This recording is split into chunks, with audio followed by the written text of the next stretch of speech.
Good afternoon. This is Joan Miles welcoming you to Sunday Hymns and Conversation.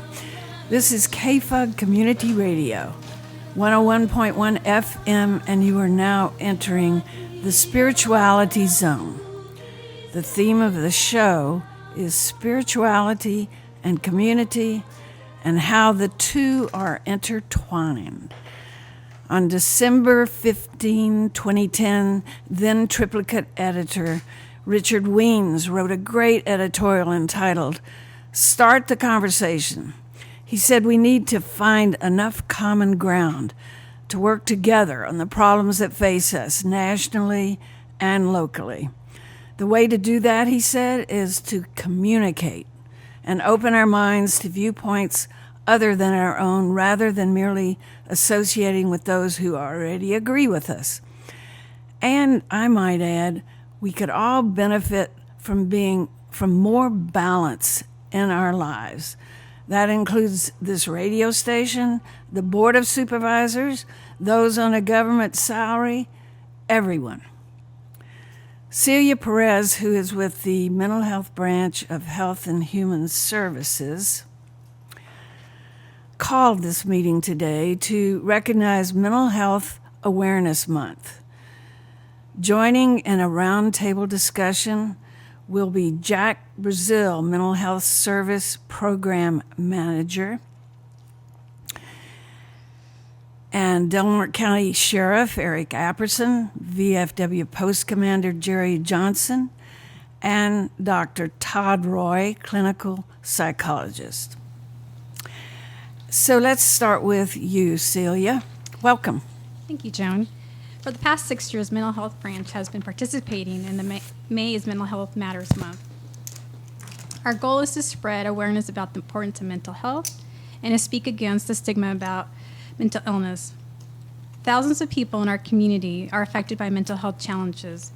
Mental Health Matters Month is an opportunity for everyone to help by engaging with the community and taking action, by speaking out against the stigma around mental illness that can prevent those struggling with mental health challenges from seeking and receiving the help they need.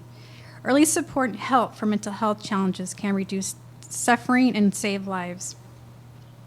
One way you can reduce stigma associated with mental illness and addictions and other barriers that lead to homelessness is by identifying what part of your misconceptions you can control.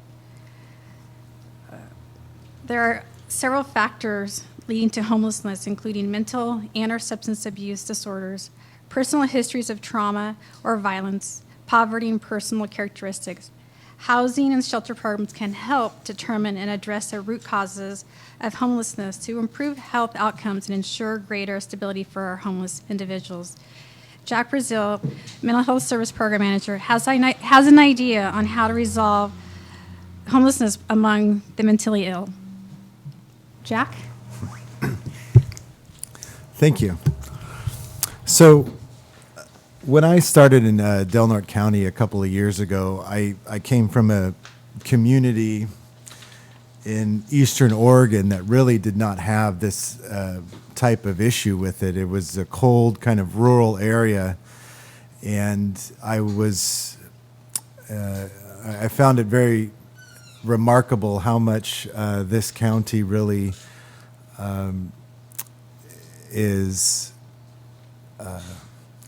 has to deal with this type of situation, and we see the homeless people on our streets and in front of our local stores, and I really felt as the county mental health and Department of Health and Human Services that the responsibility for some of these issues does fall on our shoulders.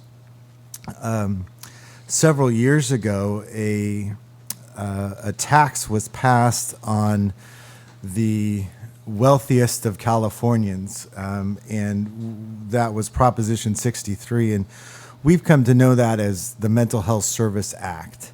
And the Mental Health Service Act takes this money, this tax, and disperses it to counties in order to address, in part, this very issue of our homeless, mentally ill individuals that are in our community.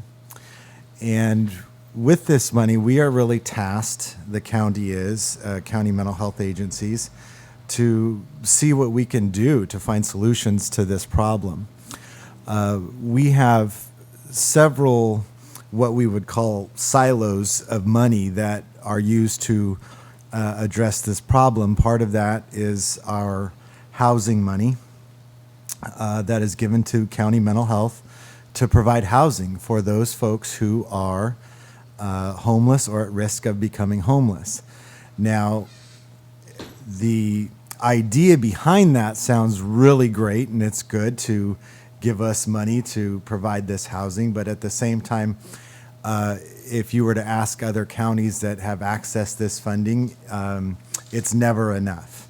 And sometimes housing alone is not the main solution for individuals. But it is there, and it's part of what we can do and do more of. Right now, we are working with the state to access these dollars, and I believe that we will access these dollars within the next few months, and then begin working in collaboration with other community agencies and plan developers to get housing, whether that be to refurbish existing housing or to build something a little bit more grander, or any number of ideas have come across county mental health to access this money to beef up our infrastructure in order to house folks. We also have another silo of money with Mental Health Service Act called our Full Service Partnership Program. And this Full Service Partnership Program is one where we take folks who have been identified as mentally ill and homeless, and we are allowed to access this money to get individuals assistance, monetary assistance with whatever their needs are. We have used this program with some success in helping individuals get down payments for apartments, down payments for maybe a room that they might be renting. We've used this to get individuals into sober living housing. We've used this money to get them into transitional housing and continue to pay their rent while they access services. Now, this is a limited time program, and it is reserved for those who are chronically mentally ill, suffering from significant mental health disorders. But it really is sort of a leg up to get them started, and it uses the existing infrastructure that we have currently in our county for housing. And in the meantime, the ticket or the incentive to get this money to these individuals is that they start accessing the services. So part of the solution is housing, one, but then also two, treatment. We want to make sure that anybody who has a mental illness is able to access the services that they need that will stabilize their mental health condition, whether that be psychiatry or counseling or group services, whatever it is that they might need that would benefit them and get them better. And mental health has spent the last several months really beefing up our ability to provide services to individuals. We've gone from 16 hours a week of psychiatry time to 56 hours a week of psychiatry time. We've hired additional therapists and mental health workers in order to promote that very idea. And then in addition, we have done much more community outreach with our partners in the community that have access to these individuals that we might not know. One of the issues that comes with homeless individuals is sometimes they are known to us and sometimes they are not. But at some level, we'd like to make sure that we have outreach and engagement to all of those individuals to let them know what the services are that we have to offer. So all of that is part of our purview of Mental Health Service Act dollars. A lot of these individuals also are eligible for Medi-Cal, which makes them entitled to mental health services. They have insurance, and we are the insurance provider for Medi-Cal. And we want to make sure that we are reaching out to as many of those people as we can. It's a very complex issue, but I think that there is some groundwork already in place to begin helping these folks even more. You've all caught on. Everything here is K-Foot is squeaky, so don't sweat that. Move the chair, do everything. All right, well, I'm editing all this out. But I want to chime in here just briefly with a question for you, Jack. So Paul Kritz, General Manager of KFUG, and Jack, I've got a question for you. It sounds like there are a lot of resources available for folks who need them here in Delaware County, and you've talked about reaching out and getting the folks who need those resources, who need that attention in. How do you do that? How do you bridge that gap between resources and need? So outreach and engagement tends to be a very, what do I want to say, kind of, it sort of, there are things that we have done that have been proactive as far as going out and doing outreach and engagement. And then there are things where the individuals kind of show up on our radar, meaning that we're sort of reacting to them coming. And a lot of times when we're reacting is because individuals who might be homeless or at risk of homelessness or in some sort of mental health crisis. And so we will see them in some capacity, whether that's in our lobby at K Street, where anybody that's having a mental health crisis is welcome to walk in during business hours to get seen and access those resources. We might see them at the emergency room at Sutter Coast Emergency Room. We might, another place where we see individuals maybe on a little more proactive level is in our local jail. Mm-hmm. We have services that are set up for us to go in and see individuals who are experiencing mental health symptoms. And we can encourage them that once they have resolved their legal issue to come and see us at K Street to come and receive services. Then we have community partners that are sort of aware of our services. And I'm sitting in the room here with two gentlemen who have some awareness of our ability to help folks. And they will let us know. They'll call and let us know about a specific individual that they might be working with in the community, whether that's at a homeless camp or at their particular place of business, that this is an individual they would like to have be seen and to get some kind of help. Mm-hmm. Do you find that it's receptive? That you get a number of, I mean, if somebody needs the need, okay, so you've got walk-ins. You can have that. Yes. Obviously is proactive on their part. Mm-hmm. But perhaps if Sheriff Apperson calls you and says, "Come talk to this person," do you find that they're receptive to the help that's there? You know, it's really a case-by-case basis. You know, it's one of the things I think about working with homeless and I sort of bring up my limited experience and the lack of the 2 years that I've been here, really trying to wrap my mind around how to best help these individuals. And it is very complicated. It is not a matter of let's build 300 apartments and cure the whole system, right? Because we have had homeless individuals who we are paying rent, and they have told me in their own way, "Nope, I want to live in my tent out in the camp.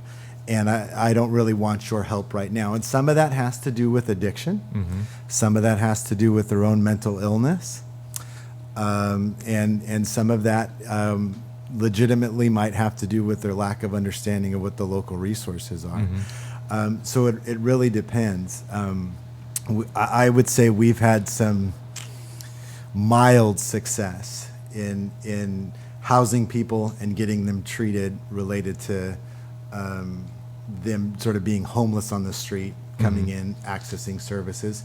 We've had better success, I think, with those individuals that we see from the jail, who are in jail. They might be homeless or at least at risk of being homeless, and they tend to have a little more incentive to continue on with services related to their legal situation. So we also were joined today by Dr. Todd Roy, clinical psychologist. Swing that microphone over to there. Dr. Roy, I imagine you have some sort of insight into the kinds of mental illness that are out there on the streets. Well, I've had direct contact with the individuals out in the streets. Do you find recurring sort of situations or conditions? Oh, yeah, there's no question about that. The recurring condition is that people are living unhoused. They're mentally ill, and they're comorbid disability and the fact that they also have substance abuse. The primary mental illness you might be seeing out there for the most part is going to be depression. The substance abuse is self-medication for the most part. And other people that I've come in contact with have untreated bipolar disorder, and I've seen schizophrenics that are out there. Jack said something like the individuals kind of prefer, to live out in the bush, and that's an issue of trust. They've, withdrawn from what we would call, normal societal interactions, and are somewhat relying on themselves, but in relying on themselves, they've also developed a community of interdependence with other homeless individuals. So you'll see individuals that have grouped together in a camp where there might be 5 or 6 people that live together in separate tents, obviously, and rely on each other in some ways, to survive.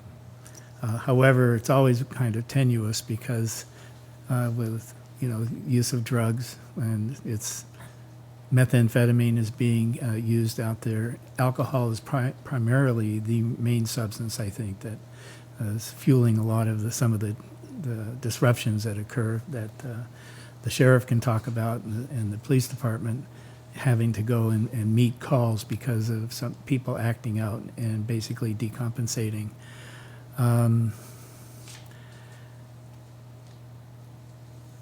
The kind of outreach that's being done is what the VFW has been doing for the most part. We've been going out on a weekly basis and feeding folks. I call it the search and feed mission. And you've been going out with Jerry and the fellows from the VFW. We've been doing it for a couple of years now. So we have contacts with the homeless here in the community. We were very much involved, along with Department of Health and Human Service individuals, when we did a point-in-time study.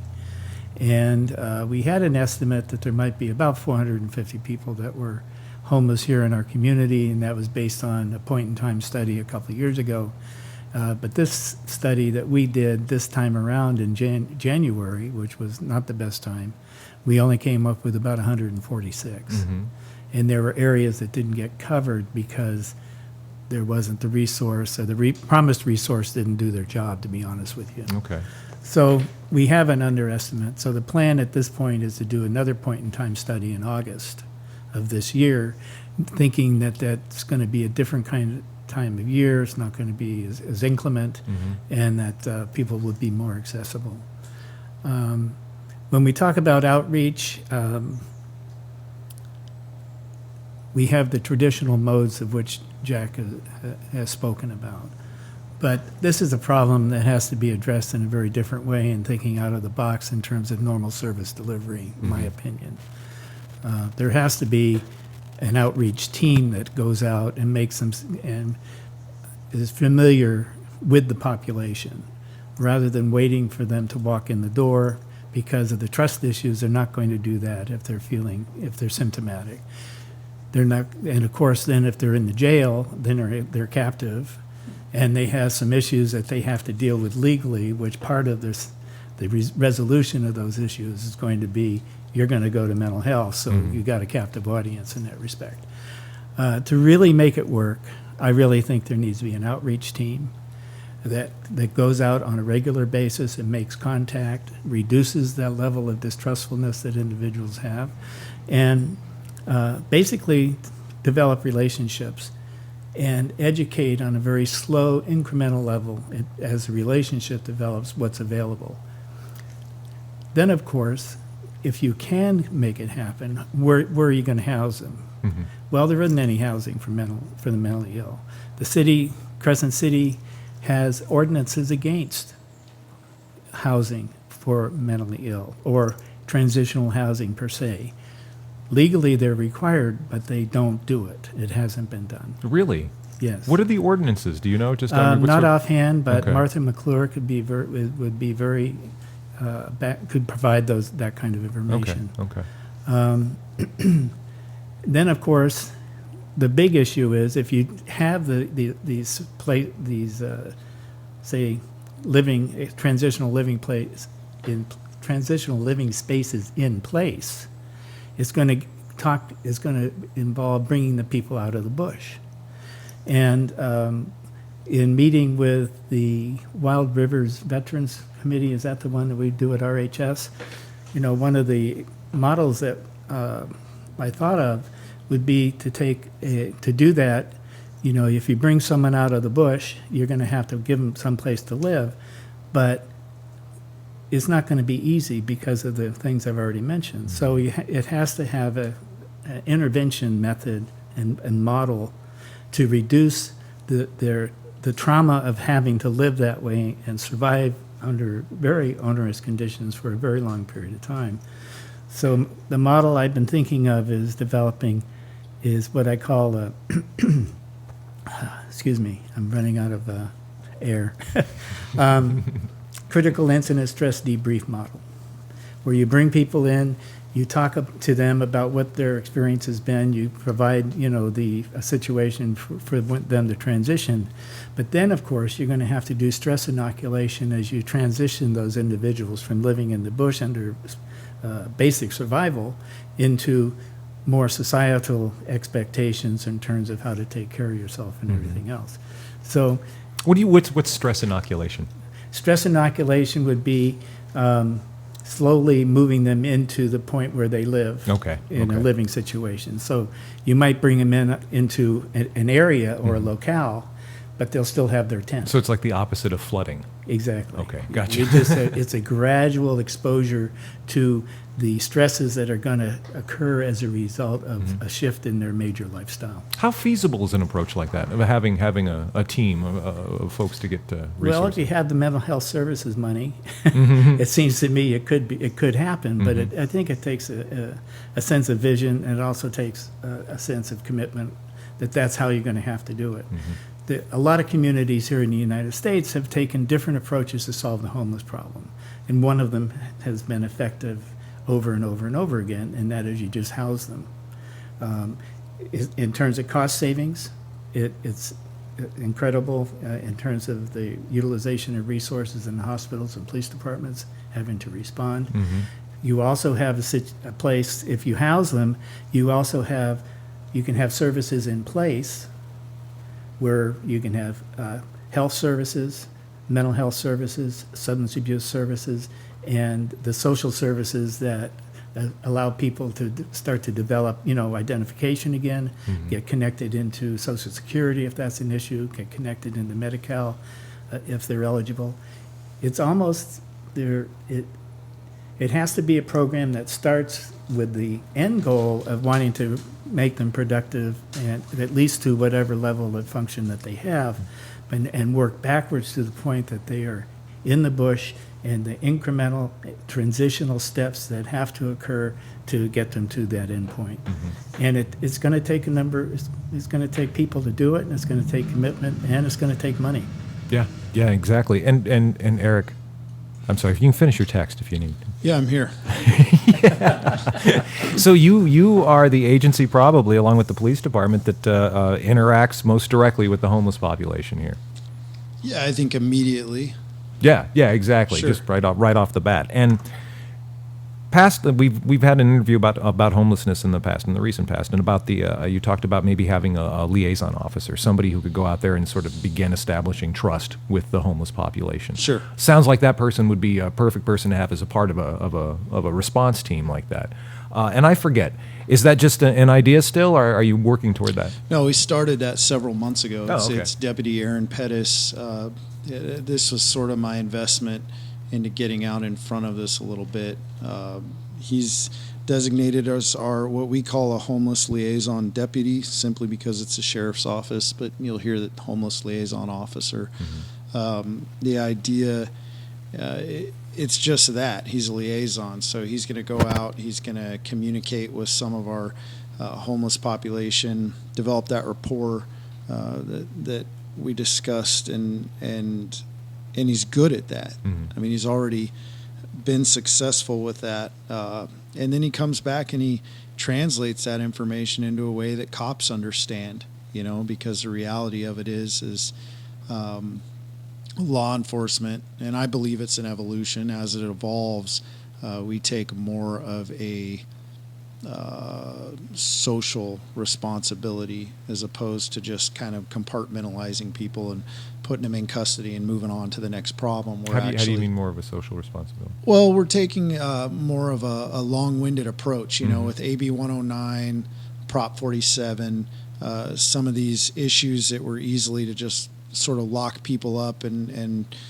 send them out of the area, maybe to a state facility. We don't have those options anymore, so they continue to be a local challenge. I don't want to say the word problem, but they become a local challenge, and so we have to come up with different ways that are maybe not traditional from a law enforcement perspective to deal with some of these challenges.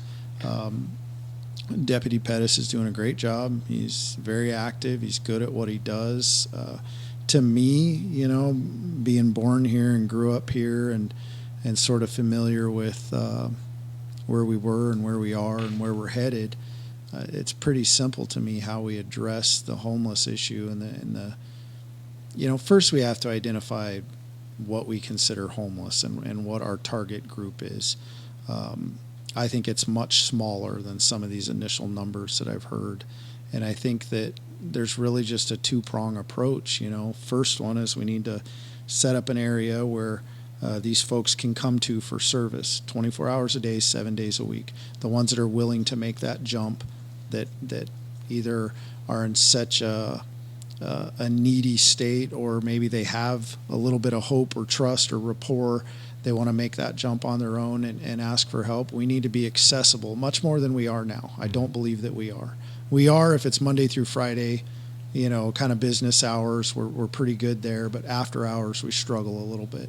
The second prong approach is, or the second prong of that two-prong approach is that we need to go out and look for folks that need help. Those are the two things we need to do.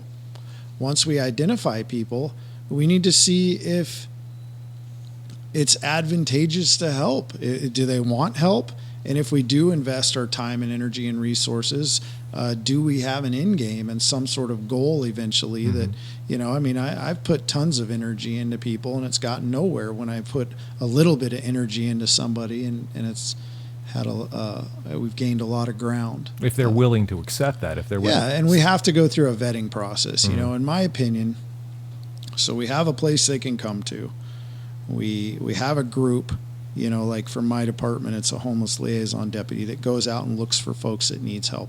Once we identify these people, we need a group of doers, people that can actually make decisions, deploy resources, and put these things into play and do that. My vision is somebody like Aaron Pettis shows up to one of these roundtables, and I'm not talking a monthly thing or a quarterly thing. I'm talking about an as-needed, everybody get together, rapid response team, and we roundtable this person that needs some help.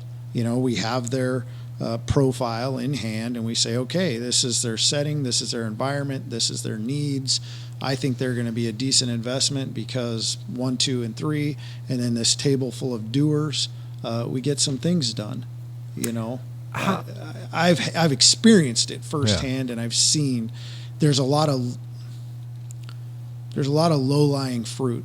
There's some easy things that we can fix, and that's just my 2 cents. Well, without that kind of buy-in, though, if a person isn't willing to be helped, are they just kind of left to butt up against law enforcement then, ad infinitum? I don't know. I'm not talking about that person. That person isn't necessarily homeless to me.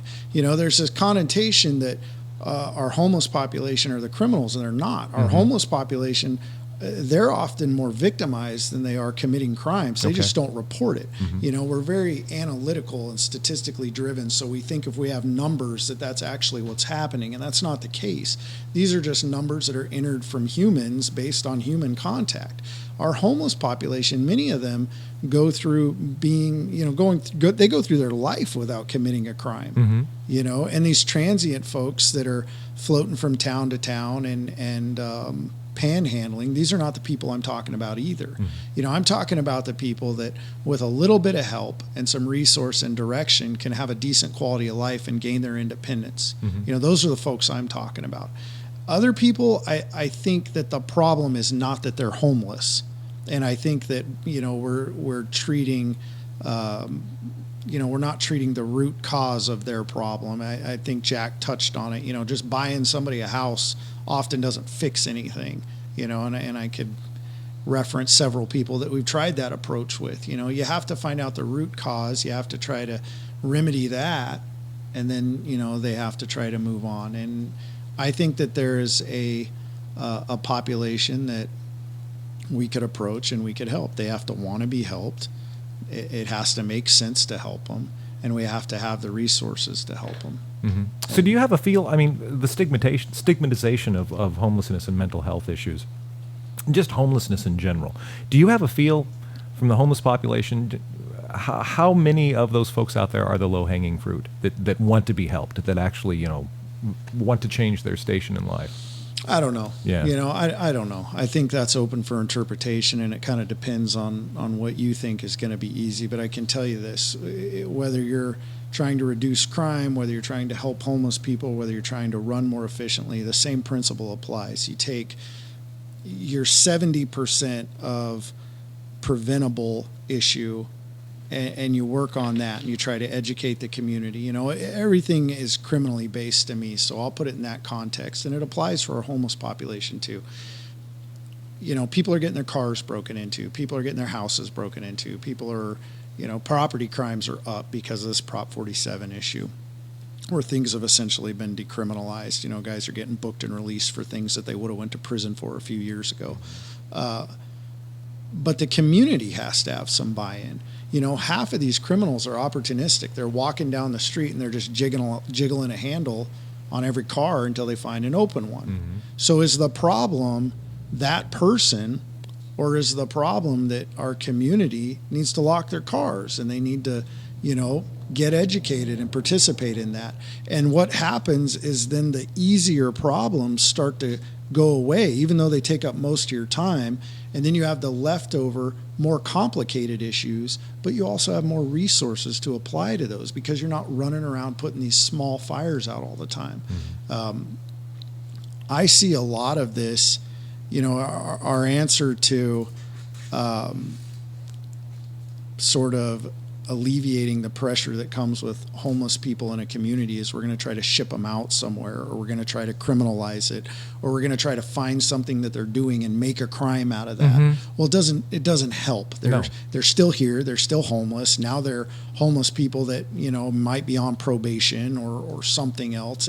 And we've learned, and I think we're looking at it right now, that approach doesn't work that well.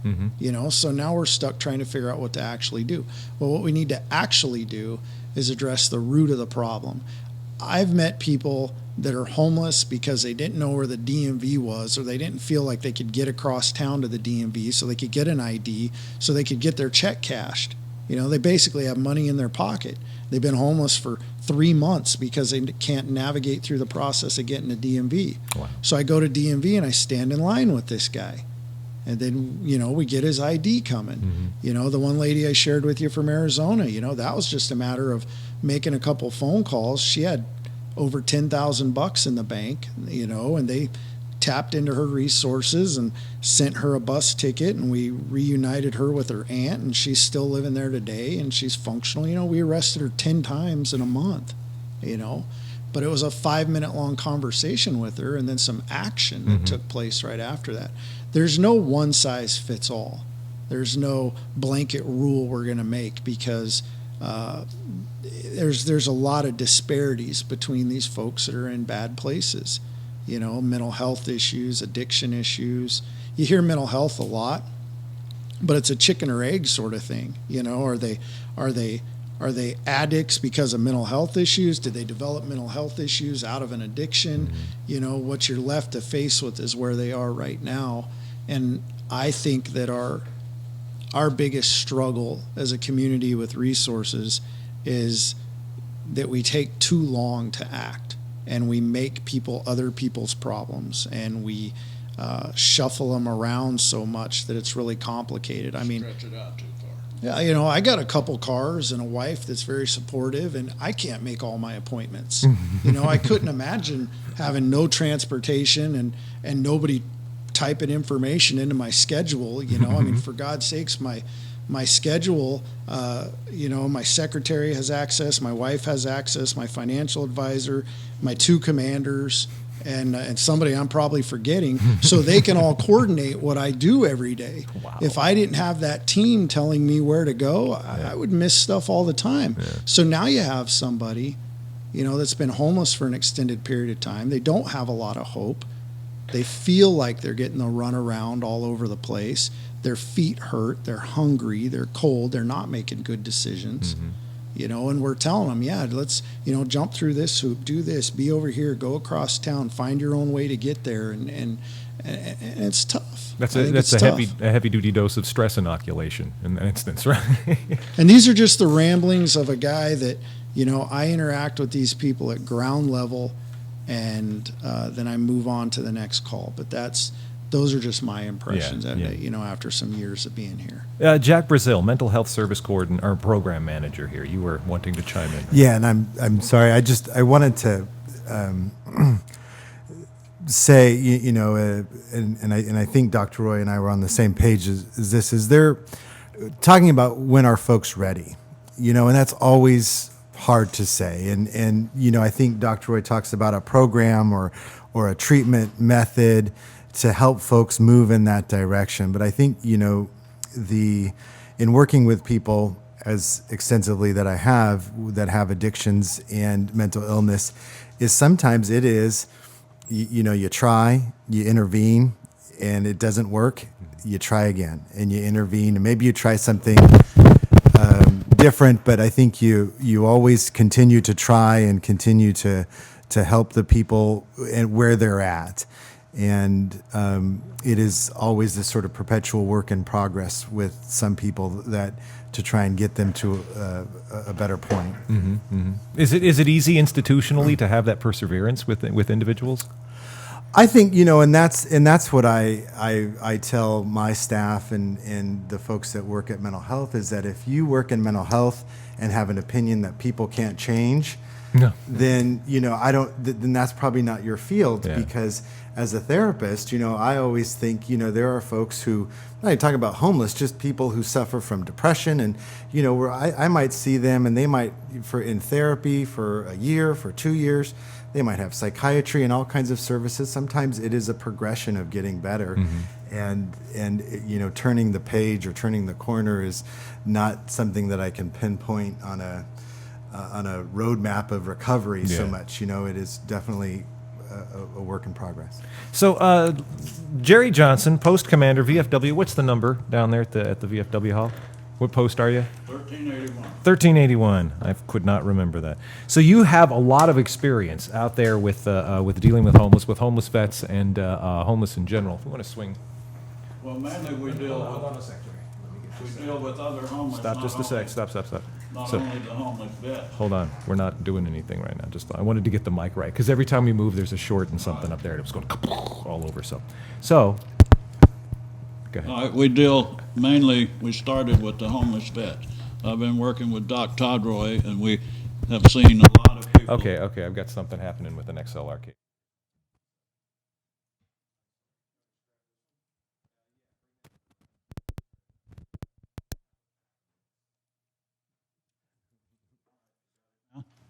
That's much better. It's getting more comfortable. There you go. Start again, Jerry. Thank you. Okay, I'll talk loud then. All right, our thing is, I've been working with Doc Todroy, and we see a lot more than just homeless vets. We have pretty good success with the veterans. But the thing, I'll go back to the original point. The real problem is You got to go all over the county and find where these people are. And another thing, it's pretty simple. I agree with the sheriff on what he just said. You know, you got this thing stretched out so many different angles you're going towards it. You got to have a staging area where these people are at. These people have to have something. They need a support group. We have created that with the veterans, and it's a small one, but it works. Tell me about that group that you have working with homeless veterans. Who goes out with you? Well, Doc Todroy is he's the one that runs the group. We have veterans that come in. We've had veterans that just got out of the military, came here, had big problems. They may be 1 or 2 times. Then we've got some that's been there for a year and a half. But it keeps people want to belong to something, and they need a support group. And you got people that's out there in the bush, they're just like gang members. They create their own little lifestyle, then they start acting on it. They go by whatever they set up themselves. And then some of them have mental problems, and then usually they're strung out on drugs or alcohol, so they operate pretty severe. And then Doc and I have seen this happen out there. We go out there, there's usually a fight going on, something's happening, and I know the sheriff realizes that also. But you got to have a system set up where these people can be and feel safe. First of all, you probably got to coerce them into that because they like what they're doing now, and they feel that we're kind of nuts telling them to go into something different. But after you talk to them a while and get them convinced that they could be living a better lifestyle, because we've had success with about 95% of the veterans. Once you persuade them and they get involved, they're taken care of. That's a remarkable number. That really, really is. I mean, I think we have more of success here in this county than some of the other counties on it. And we find a veteran, and he comes in, Doc talks to him, we get him lined up, he goes to White City, he gets in a program, they fill out the appropriate paperwork, and he goes through the system, then he gets a way to live, they'll try to get him into a job, a home, or something like that. And you got to do the same thing. You got to get the people where you can identify them and take care of them. So talk to me about the staging area. This is a military idea, correct? Well, yeah, that's what you do. You know, if you're in a country and it's broke down, the economy's broke down, everything, it reminds me of the people out here in the bush. They remind me of some of the countries I was in. You form a staging area to get the people there, and then you have someone there to oversee it all the time. You create, you know, the program for how it's going to run, and you tell them the way it's going to happen, and you help them. You have the stuff for mental health, you have it for their physical problems, and you help them get wherever they need to get to.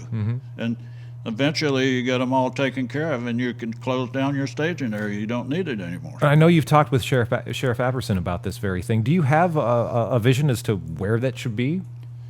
Well, Yes. Doc and I and the Dr. Roy. sheriff, we all know that it should be here. Yeah. But, hey, we have politicians and certain people around that think that they don't want one in this town. Why are you waving at me, Dr. Roy? Because we've had an idea for many months now of this. Try of the years, concept. Doc. Pardon? Years we've Well, pushed this. years, but I'm only aware of in the last year and a half that we have, trying to address the problem of homeless and get them services to transition them out of the bush. One of the ideas we had that could function as a staging area, but we could not get it approved by the county, and that's the old McCarthy Center. There's classrooms there, there's a shower, there's kitchen, there's an area for people to put their belongings while they come out and go about trying to acquire their daily, take care of their daily business. And where is Follow that? through. That's behind the fairgrounds over there by correct. Juvenile Hall? That's correct. Okay. And that seemed to be the ideal place because it's centrally located. There's there's no schools around, fortunately, because that becomes an issue. And but that seemed to be the ideal place because of the resources, the infrastructure that was there. A laundry, a shower, a kitchen, and a storage place. And it's also where Department of Health and Human Service workers could meet with people, identify what their needs are. Mental health could also have been there, identify what their needs are, and transition them in to psychiatric services. And of course, the public health nurse would could be staffing there as well, and transition them for their medical issues into the clinic. It seemed like a wonderful idea. Yeah. Why didn't that happen? I can't tell you why it didn't happen. All I know is that the answer was it wasn't going to happen. From whom? Martha McClure, because the decision makers are the county supervisors. Okay. And the county supervisors, there's a number of them that are vehemently opposed to and feeling any empathy at all for these individuals that are viewed as, blight in our community, to use a term that's been used over and over again. So, I mean, when we talked with Supervisor Gitlin, I sort of got the feeling, both talking to him just individually and then when he was part of another discussion we had on homelessness, that his eyes have been opened a little bit from being on the mental health board. He's running for election again. I see. Okay, so it's still blight then. As far as I'm concerned, I don't see he's an individual that's very opinionated, very strong. And he's one of the individuals who wants to criminalize panhandling. Yeah. And not only criminalize the person getting the money, But the person giving handing it to yeah, him. yeah. We had an exchange about that. On That doesn't remind me or show any indication of empathy or wanting to deal with the problem. They want to suppress the problem. What's in the McCarthy Center now? Nothing. It's empty. Just sitting. Wow. Wow, interesting. Wow. So, I mean, It could be visited every day. We would have someone we would have a veteran service officer go there every day. We'd have a volunteer from the VFW. We would have access to it every day, and we would ask for the commitment from the county to send one of their people every day. And I know the sheriff would have somebody go there if there was a problem, and you get somebody to oversee security for it there. And then that would be it. That's your staging Yeah, area. it's That would real be the simple. place to bridge the gap between the people in need and the resources that are and available it to would them. get taken care of. And it's a matter of the Board of Supervisors then, right? Or is it a a county planning or something like that? I mean, who's holding this up? Because this seems really silly. Do you have any idea? Yeah, I mean, there's. Get on a mic. Not that one. I feel like it's a press release. Yes. Yeah, there's now. Are you talking specifically at the old juvenile hall site, old mental health? No, the old school, where the school, the offsite. There's all those modulars. The modulars Yeah. between the old juvenile hall. Okay, specifically. Okay, because in very close proximity, some of those buildings are currently being used. Those classes are not, though. Those are the ones that we're talking about. I see. Okay, and I know that there is one that has like a kitchen and a shower and stuff like that in there. Okay, yeah. So Team ready made.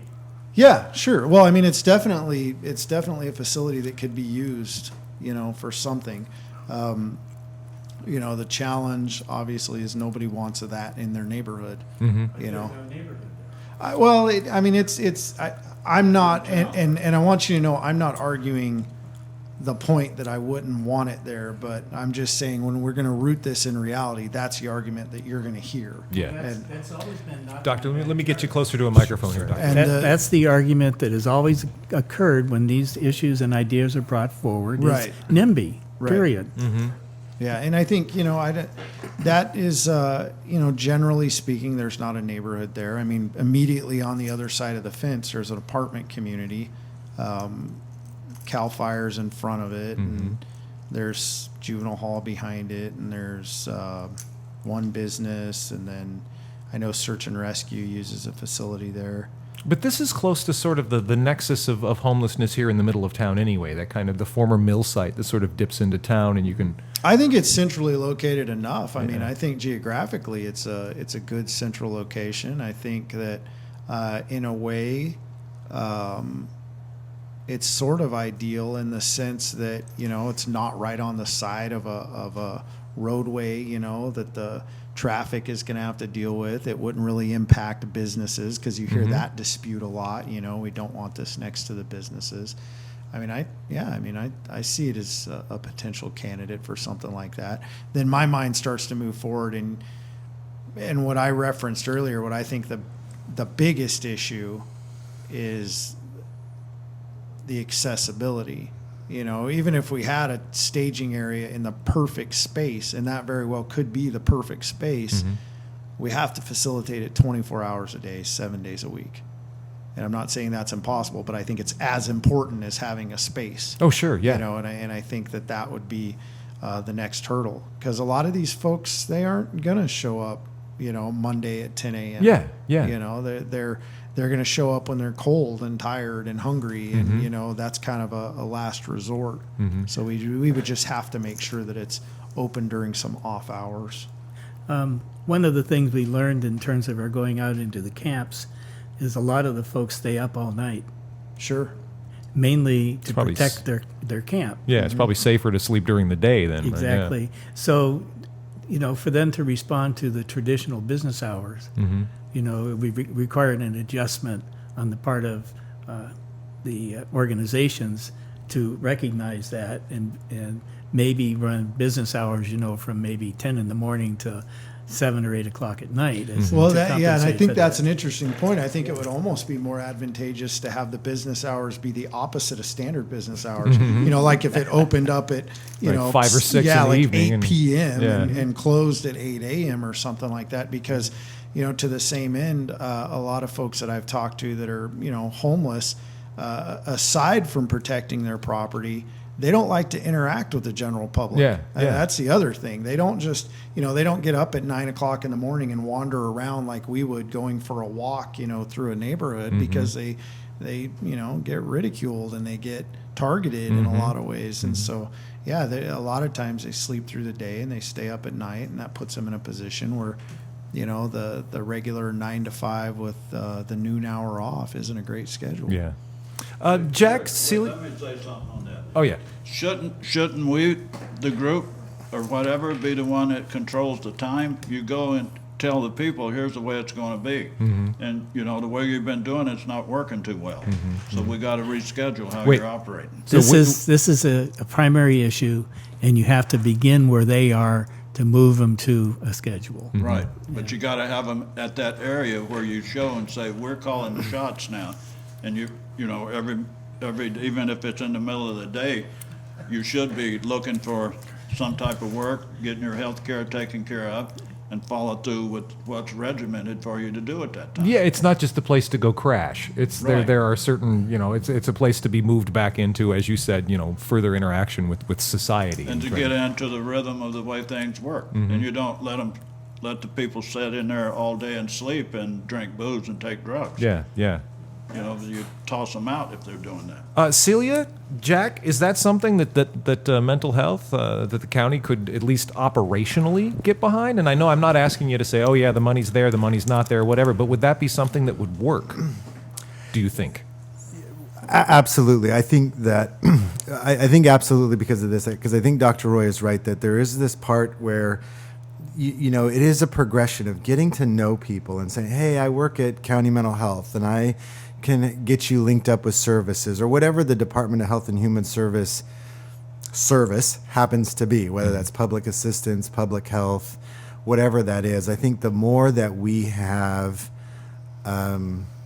proximity and they come to recognize us, the better, the more rapport we build, the relationships there, and the easier it is to get these individuals in for services. I think, you know, resources are all about priorities, right? So when we think about the resources that mental health might have, it really is about priorities, and they are limited. And then resources also come with rules, right? And so we might have a certain amount for housing, but we can't use the other amount for housing too. It's got to be for something else. And that's not our rule, that's the state rule. And so really, you know, I once a year, and we probably should do this more often, we do have meetings with the community about Mental Health Service Act funding specifically, and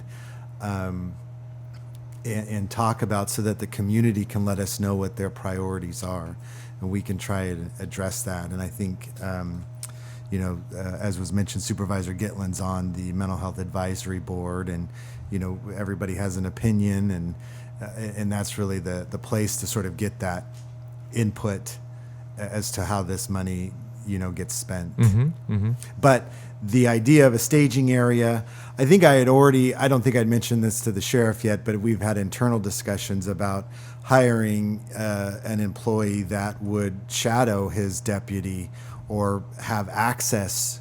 The deputy would have access to that employee at any point in time. I always think we have to. People are different. Some people have varying levels of comfort, of feeling safe and secure with going out, and engaging with homeless people. But I think mental health has already kind of worked to allocate funding to have an individual to work closely with the sheriff's deputy at such point in time that we would pull the trigger on that employee. Yeah. Okay. Wow. Well, we're closing in on about an hour. We've been doing this. So let me just ask across everybody here. Final thoughts? Anything you'd like to add?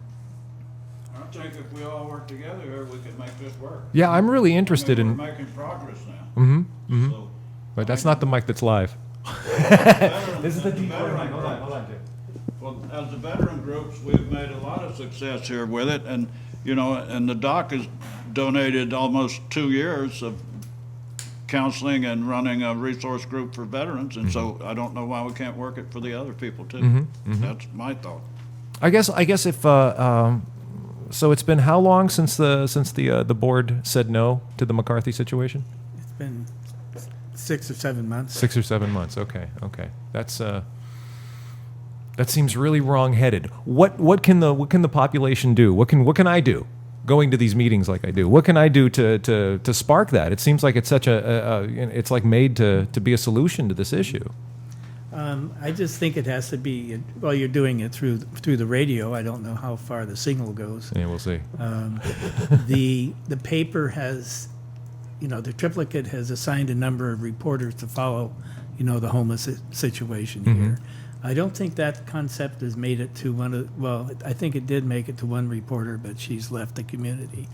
I think it just needs to be talked about and being brought up and advocated for, with the stakeholders. And the stakeholders in this community are the supervisors. And like I said, there's a couple of them that just are not inclined to want to deal with this problem and are not open to how other communities have managed it and the ideas that other communities have done, such as housing the homeless, putting them to work, in terms of community projects and stuff like that, in terms of part of their transition up to becoming productive citizens again to those who can be. They're just not open to it. So, when does the Mental Health Advisory Board meet? Does anybody know? The Mental Health Advisory Board meets once a month at K Street, the first Tuesday of the month at noon. Okay, so we're and we might be moving that, but it's always posted in the triplicate. Okay. First Tuesday of the month at noon there on K Street. Yes, sir. Okay. And it's open to the public. I think that my final thought would just be, again, about the priorities issue, because I think and it is in my world, the homeless and the mentally ill, we are mandated through our funds to address this issue. We are county mental health. We are the safety net for the county as far as mental health services go. And we want to strive to better address this problem, but it's always about priorities. The McCarthy building, I've been in several meetings. There are several ideas about that building spot, not just about a homeless base camp, right? There are other community ideas or initiatives that get discussed related to that, and it's really, to your point, it's about the community to address what is your priority. What do you want to see happen with this? And we had an idea about converting some of that, some of the McCarthy building into crisis housing. Right, so take some of our mentally ill, whether they're homeless or not, but create some housing there, 4 or 6 bedrooms, in order to do that. I'm not saying that's a good idea over the other idea. I'm just saying that I sort of know that whatever the community's priority is, they need to let that be known to, whether it's through the mental health board or their board of supervisors. Exactly. Okay. All right. Here, final Deal. thought. You got a call? Ready? You One gonna out of edit 12? me? I have a doctor's appointment in 7 minutes that my phone's yelling at me about. So the issue is we need to continue to, and I don't want to sound, we need to continue to talk about it. You know, because here's the issue: when it's not staring at us right in front of our faces, we stop talking about it, and then no action comes of it. So, you know, the discussions are good. We need to keep the content fresh. We need to keep moving in some direction. But most importantly, we need to keep talking about it. Not in the sense where we're having meetings that nothing comes of it, but in the sense where we're discussing new concepts, coming up with new solutions, roundtabling ideas, and moving forward. I've noticed in this community, flash in the pan, much like other communities, it's a big subject. We talk about it. Everybody gets excited about it. 3 months later, we're not talking about it. Or maybe just a couple facets of that group break away and they talk about it. I see the veterans as something that is exemplary of that, right? They have went off and they have maintained a level of success because they've kept it current and they've stayed focused on it and they've made it a priority. I think the rest of the community needs to follow that lead and keep it current and keep talking about it and keep bringing people to the table. That's where the solutions come. We stop talking, it doesn't happen anymore. And that's where I'm at. Thank you guys very much. Thank I'm you, gonna get Sheriff. out of here. Off to the All doctor. right. Thanks again to our guests, mental health clinician Celia Perez, mental health service program manager Jack Brazil, VFW 1381 Post Commander Jerry Johnson, clinical psychologist Dr. Todd Roy, and of course, Sheriff Eric Apperson. You are listening to KFUG Community Radio.